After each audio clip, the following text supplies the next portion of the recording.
Okay, so for today's deep dive, we're looking at India. It's, well, it's grappling with these really intense heat waves right now. Yeah, the headlines are pretty stark. Temperatures way above normal, cities struggling. Exactly. And you see this huge spike in heat-related illnesses. It's undeniably hot. And I think the source mentioned the last decade was the warmest on record there. That's right. Clearly getting hotter. But, the really surprising thing, the paradox that jumps out from the sources we looked at, Uh-huh. It's quite counterintuitive. right, is that while India is heating up, it actually hasn't been warming as fast as the rest of the planet. Yeah, especially compared to other places at similar latitudes, the numbers are quite something. What were they again? Well, over the last 40 years, the source says Earth's land areas warmed about 0.3 degrees Celsius per decade. Okay. Similar latitudes, maybe 0.23 degrees per decade, but India, only 0.09 degrees per decade. Wow, 0.09. That's significantly slower. It really is. Okay, so if it's getting hotter, but not as fast, why? Why the slower pace? And I guess, what does this mean for India going forward with all the environmental challenges it faces? That's really what we want to unpack in this deep dive, using the sources, understand the why and the complex future this creates. And what's fascinating is that the source points to two main factors that have essentially put the brakes on the temperature rise, relatively speaking. And temperature break. Okay, interesting. What's the first factor? The first one is tied directly to agriculture. It's the massive expansion of irrigated land. Irrigation. Yeah, the source notes the area under irrigation has basically doubled since 1980. Doubled. Wow. Yeah. So how does flooding fields cool things down? Well, it's about the moisture. All that extra water evaporates, gets into the air, increases humidity. And humid air, well, it takes more energy to heat up, so it sort of suppresses the temperature rise a bit. That makes sense. More water vapor, harder to heat. But is there a catch? A downside to all that humidity? Oh, absolutely. A huge one. This is where it gets really dangerous, actually. How so? While it might keep the thermometer reading, the dry temperature, a bit lower, it massively ramps up the humidity. And the source is really clear.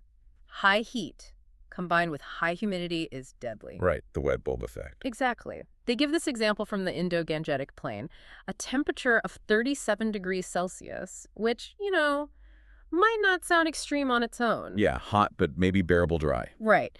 But combine that 37 degrees with 90% humidity, and the source says it can be fatal. Your body just can't cool itself. Wow. Okay, so that's a really important nuance. Slower warming, but potentially deadlier conditions because of the type of heat. Precisely. So that's factor one, expanded irrigation leading to high humidity. Got it.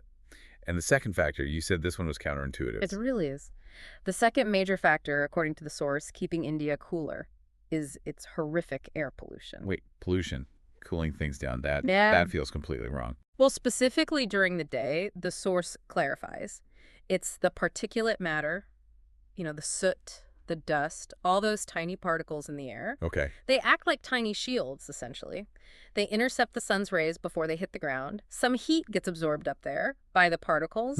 But maybe more importantly, the pollution makes clouds brighter, more reflective, so they bounce more sunlight back into space. So less solar energy actually reaches the surface. Exactly. The net effect, particularly in those really polluted northern plains, is cooler surface temperatures during the daytime than you'd otherwise expect. Okay, this is wild.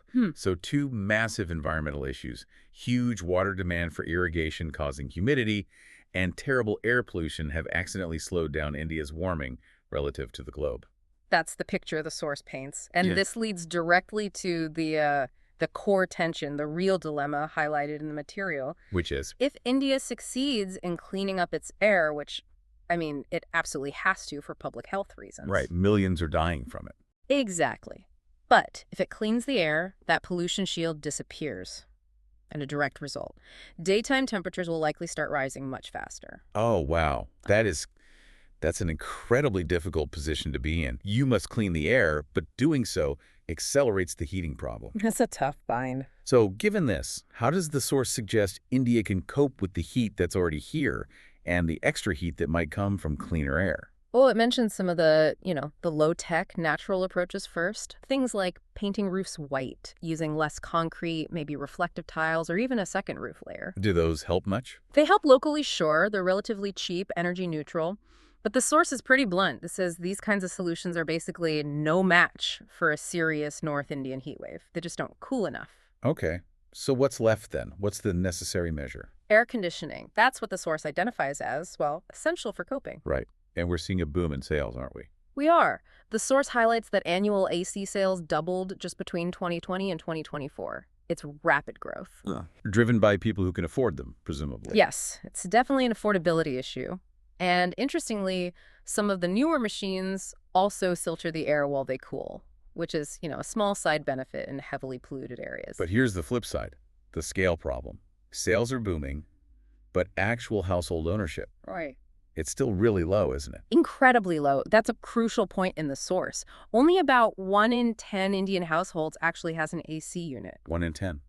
Compared to where? Well, the source contrasts it with China, where it's about 2/3 of households, or Malaysia, where it's even higher, like 4/5. So the vast majority of people in India facing this intense heat, they just don't have access to AC. Not at all. And then you add another layer of complexity. Yeah. The AC itself creates more problems. Oh, right. The energy demand. Exactly. It's enormous. The source cites a heat wave last year where air conditioning alone accounted for a fifth, 20% of India's total power demand. A fifth. Wow. And where's that power coming from? Well, that's the other major issue.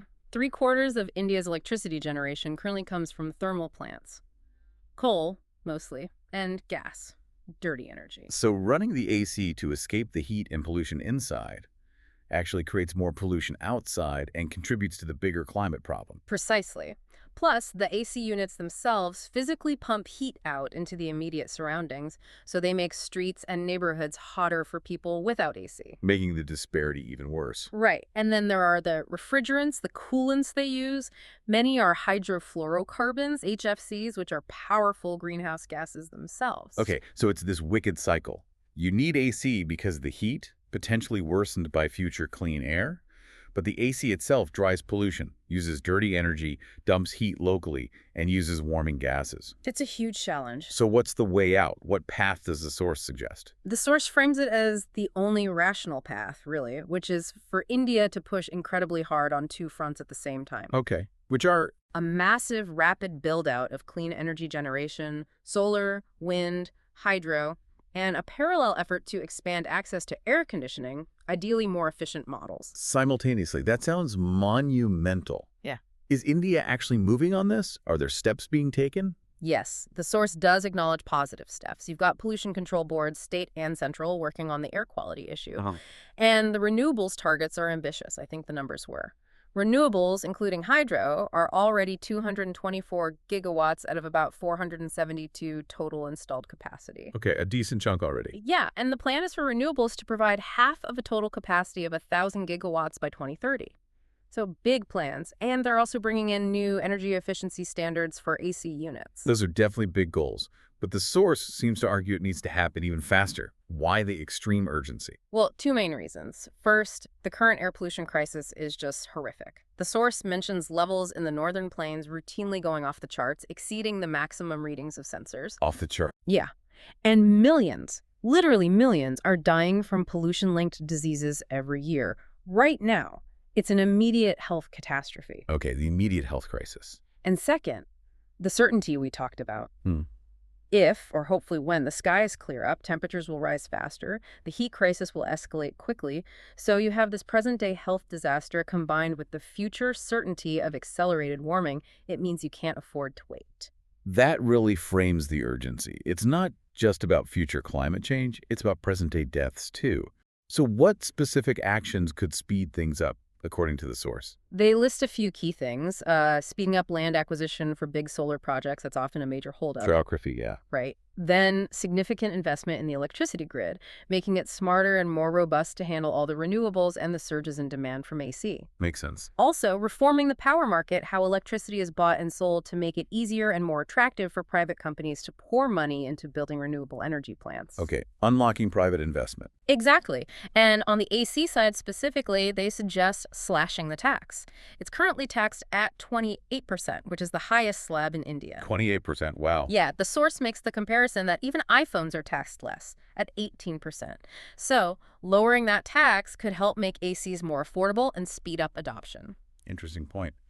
Anything else? One more suggestion. The government should lead by example. Make sure public offices, the places where ordinary citizens have to go to deal with government services, are air-conditioned, not just the fancy offices for top politicians and bureaucrats. Show that cooling is for everyone, not just the elite. Kind of, yeah. Make it a public service standard in a heating world. You know, it's striking how this challenge in India, while unique in its specifics with the pollution interaction, kind of mirrors experiences elsewhere in hot climates. It does, and the source makes that connection. It points out how across Asia, the Middle East, even the southern U.S., air conditioning was actually key to making cities livable, productive, dynamic places despite extreme heat. It enabled development in hot regions. Right. And the argument in the source is that India faces this incredibly difficult challenge, but also an opportunity to aim for that same outcome, making its cities more livable and productive in the heat, but to do it by leapfrogging to a clean energy system and tackling air pollution at the same time. Combining development and climate goals. It's a hugely ambitious path, but the source suggests it's the necessary one. Okay, so let's try to pull this together. Looking back at this deep dive, we've seen India facing this really intense, growing heat problem. Definitely. But with this unexpected twist, two big environmental problems. It already had massive water use for irrigation, creating humidity, and truly terrible air pollution have kind of accidentally slowed down its rate of warming compared to other places. Right, acting as a temporary problematic buffer. But that sets up this critical dilemma. Cleaning up the air pollution, which is absolutely vital, it's killing millions right now, that action will almost certainly make temperatures rise even faster. Removing the sheet. Exactly. Yeah. Which then ramps up the desperate need for air conditioning. But AC puts huge pressure on the energy grid, which is still mostly fossil-fueled, and the AC units themselves contribute to local heat and use warming gases. It's a tangled web. A really tangled web. And the path forward proposed in the source is, well, incredibly demanding. A simultaneous, rapid push for both clean energy and widespread, efficient air conditioning. Racing on both fronts at once. Yeah. Trying to solve the pollution crisis, adapt to the inevitable heat, and build a clean energy future all at the same time. Okay, so here's a final thought for you, the listener. Based on what we've explored in the sources today, you have millions dying right now from air pollution in India. Cleaning that air is an urgent public health necessity. Absolutely. But doing so will likely accelerate warming and make future heat waves even worse. Yeah. So how should a country like India ethically weigh these things? How do you prioritize tackling an immediate devastating health crisis versus mitigating a longer-term but also potentially devastating climate risk that you know you're about to accelerate? Especially when the main tool for adapting to that increased heat air conditioning comes with its own set of environmental costs and relies, for now, heavily on polluting energy sources. It really throws into sharp relief the incredibly difficult, maybe even impossible trade-offs that nations on the front lines of climate change and development have to navigate. There are no easy answers here.